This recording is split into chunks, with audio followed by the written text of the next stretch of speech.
In the late summer of 480 BCE, in a narrow mountain pass between steep cliffs and the sea, a few thousand Greek soldiers waited for the greatest army their world had ever seen.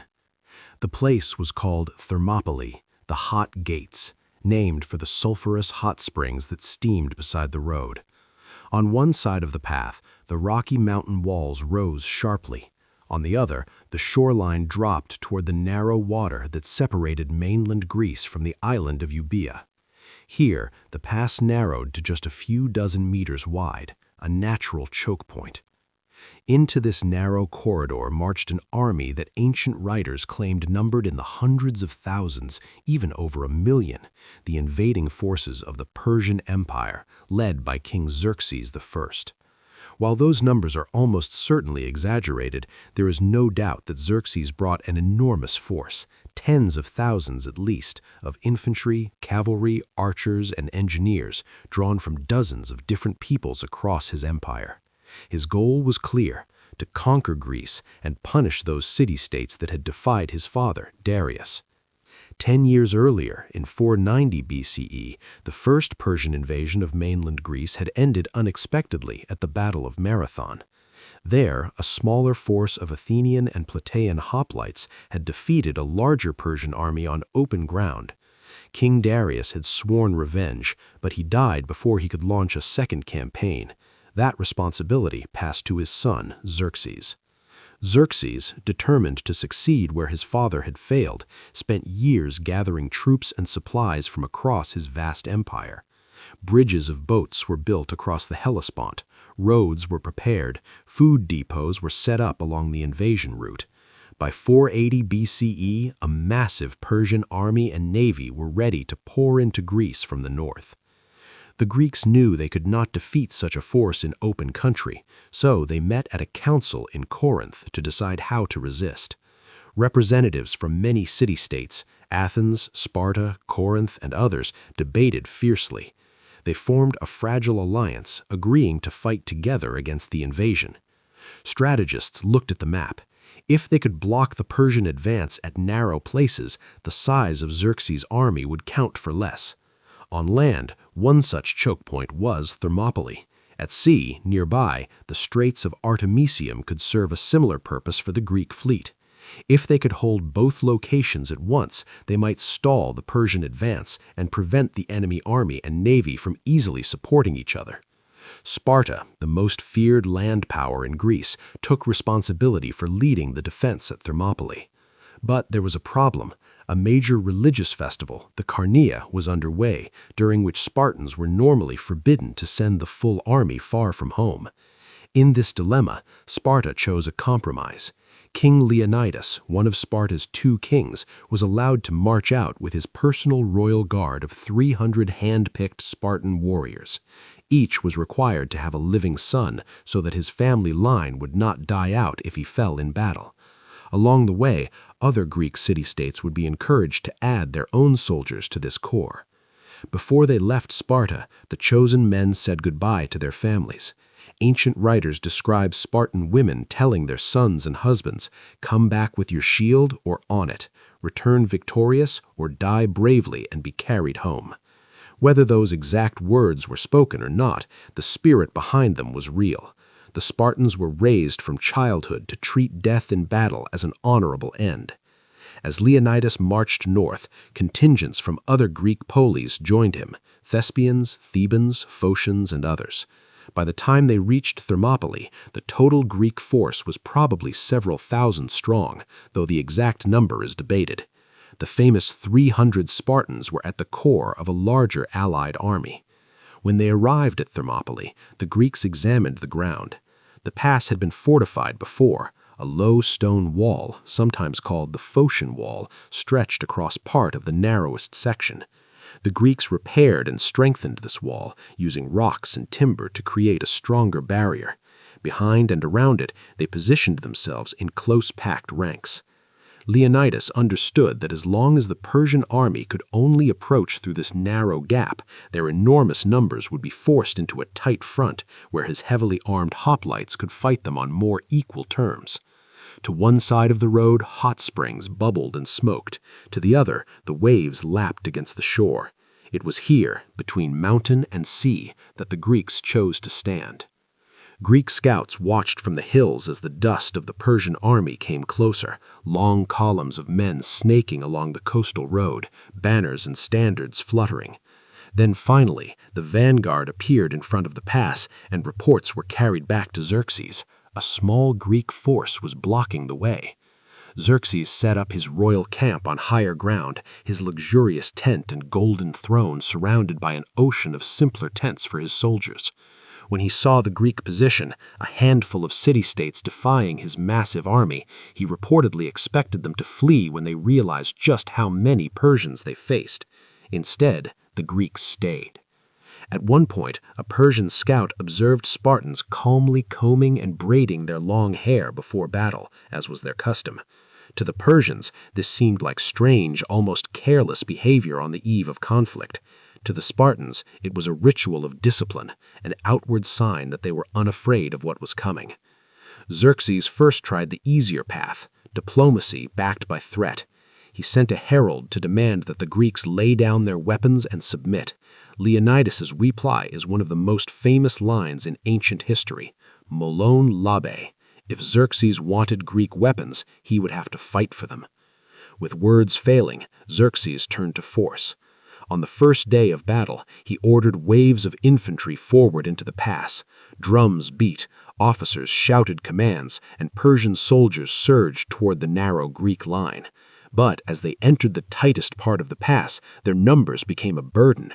Only so many men could engage the Greek front at once. The Greek hoplites, especially the Spartans, fought in a disciplined phalanx, large round shields locked together, long spears projecting outward in overlapping rows. Behind the front rank, more men stood shoulder to shoulder, pushing forward. When the first fighters grew tired, fresh hoplites rotated into place, while the exhausted stepped back to rest.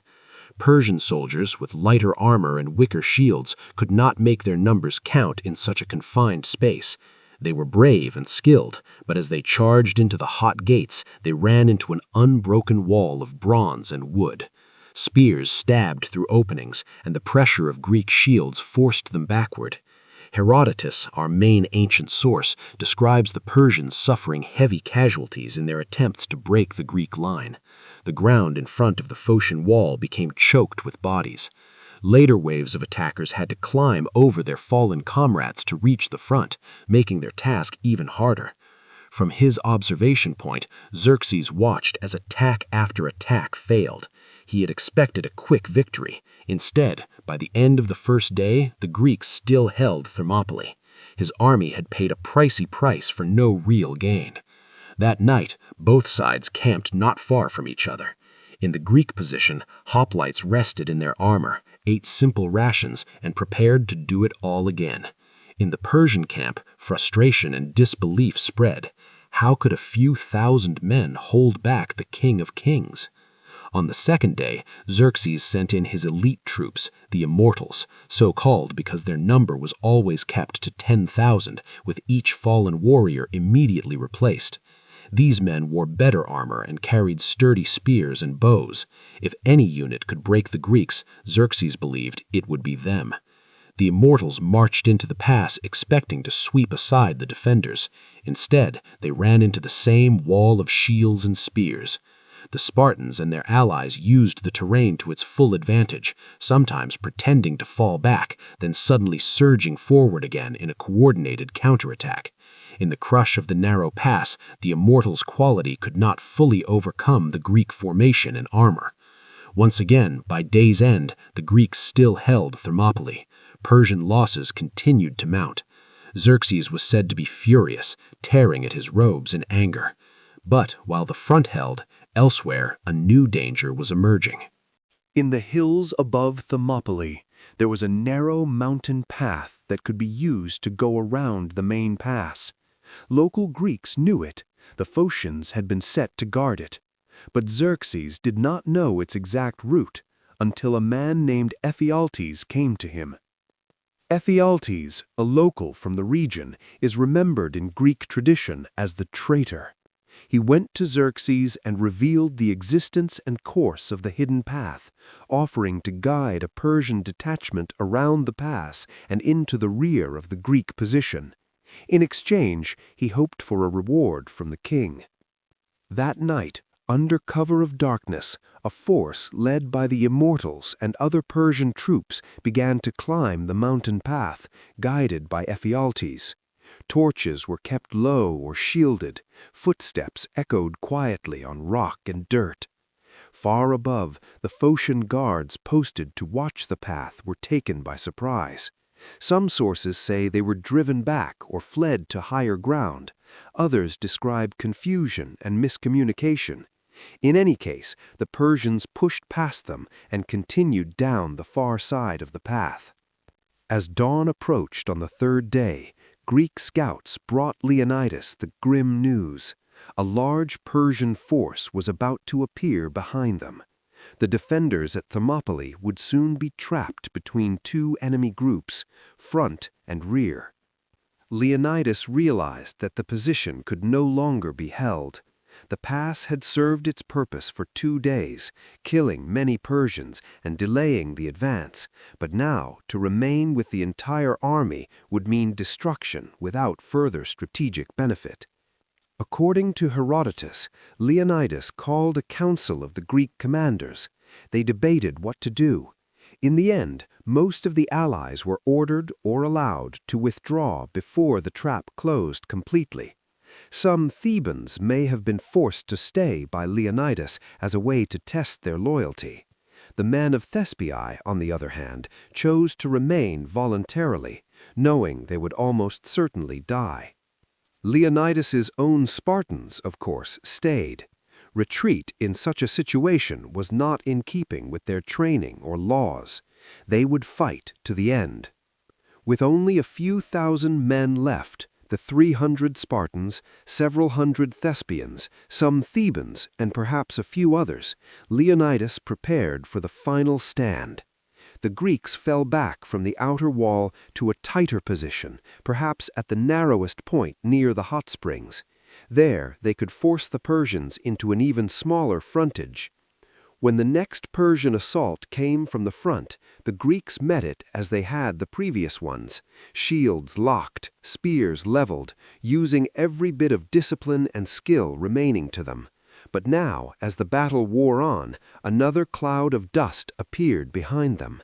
The troops led by the Immortals were emerging onto the road from the mountain path. The Greeks were now being attacked from both directions. In that enclosed space, fighting grew even desperate. Greek spears, already worn from 2 days of use, broke more easily. Many warriors switched to swords and short daggers. Others fought with whatever they had, helmet rims, rocks, even their bare hands. Bodies piled up on the road. In the chaos, Leonidas himself was killed. Herodotus does not say exactly how he died, only that his death triggered a furious effort by the Spartans to recover his body. They launched a savage counterattack, pushed the Persians back, and fought over their king's corpse like men possessed, eventually dragging it back into their lines. But numbers and position were now against the Greeks. Xerxes ordered his archers to loose huge volleys of arrows into the trapped defenders. Surrounded, exhausted, and with little room to maneuver, the remaining Greeks fell one by one. Ancient descriptions say that in the very end, the last survivors stood on a small hillock, backs to each other, shields outward, weapons raised, determined to fight until the last man. Eventually, all were cut down. When it was over, the pass was choked with bodies and broken equipment. Xerxes, furious at the resistance and the losses his army had suffered, had the body of Leonidas beheaded and his head displayed, a rare and brutal move for a Persian king, meant as a warning. Strategically, the road into central Greece now lay open. The Persian army marched south. Cities were abandoned or burned. Athens would soon be evacuated and its temples destroyed. The war was far from over. But Thermopylae was not forgotten. For the Greeks, it quickly became a symbol of heroic resistance against overwhelming odds.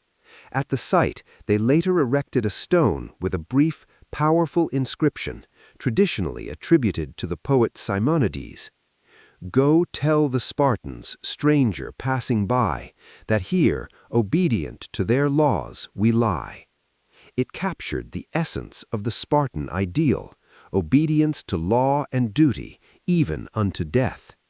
Stories of Thermopylae spread. Orators in Athens referenced the stand when rallying citizens in later crises. Spartans told the tale to their children as an example of how free men should face impossible odds. Artists painted and sculpted scenes of the narrow pass, the clash of spears, the steadfast king. Over centuries, visitors came to the hot springs and the changed landscape, trying to imagine where the pass once had been narrower, where the wall had stood, where the last circle of defenders had made their stand. The shoreline has shifted since antiquity. The sea lies farther from the cliffs than it did in Leonidas's time. But the mountains still rise, and the basic shape of the land can still suggest the battlefield.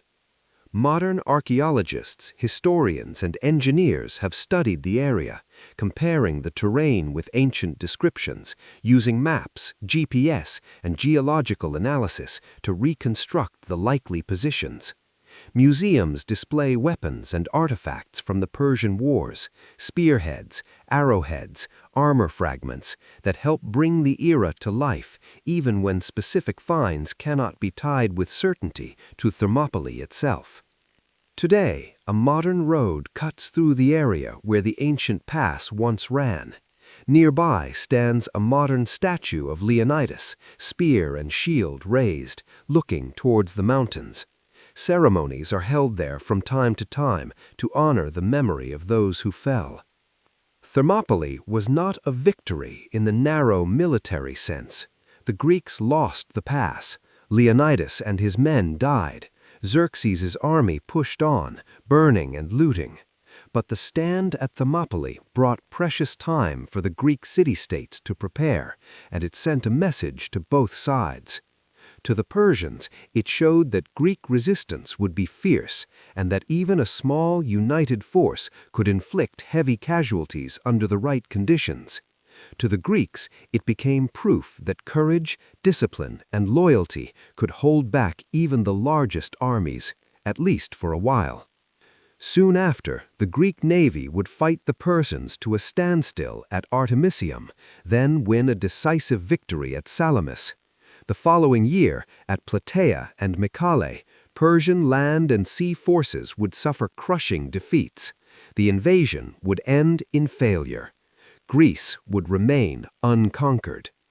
But when people think of the Persian Wars, they often think first of a narrow mountain pass, a red-cloaked king, and a small band of men who chose to stay when others were sent away. Thermopylae endures, not because the defenders won the battle, but because of what they were willing to risk and lose. It is remembered as the moment when a handful of free men stood in the gateway of their country and said to a king who ruled from Egypt to India, "You may pass, but only over our bodies."